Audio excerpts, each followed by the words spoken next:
95, mi hanno portato a lavorare a Madrid e lì non ho voluto perdere l'opportunità per conoscere quello che mi raccontava papà da piccolo, che era le storie sul castello di Brazza, sui fantasmi, sulla contessa, la contessina, la guerra, il mio bisnonno che era il maggiordomo del castello, Giuseppe Nonino, e tutto quello che avevano fatto. Così quando mi è capitato di conoscere il castello di Brazza, quella magia non mi ha abbandonato, non mi ha lasciato qui. Ma dopo che sono tornato io ho voluto imparare prima meglio l'italiano, ancora non riesco però, ma dopo il friulano, e quello mi ha portato sì alla società friulana. E alla società friulana questa mia pazzia mi ha portato ad essere oggi in questo periodo del presidente. In un periodo, l'anno prossimo la società friulana fa 90 anni, è il fogolar furlan più vecchio al di fuori dell'Italia. È nato nel 1927, grazie, possiamo parlare,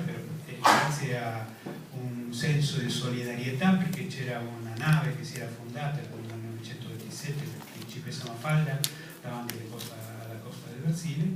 Erano tante famiglie che sono rimaste spezzate e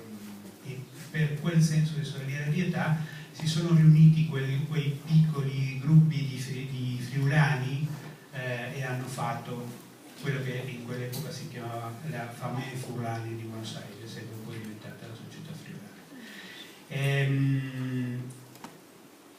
Perché quello che mi è successo, che mi è capitato a me, dopo, ogni volta che viene qualcuno a domandarci sul cognome,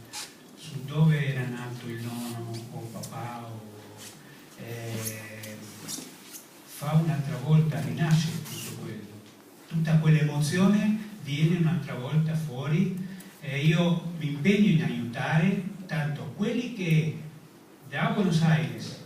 ci domandano sulle proprie origini, ma anche su quelli che dal Friuli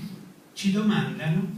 di trovare la famiglia. Appunto, l'ultimo è stato Piero Vilotta, che mi ha chiesto per un amico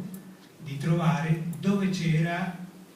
la famiglia, che purtroppo sono già tutti morti, così dobbiamo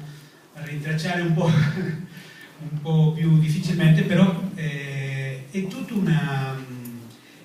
lavoro che ogni volta che si presenta fa riavviare questa passione. Così io ringrazio che mi avete invitato a parlare su una cosa scientifica, però per me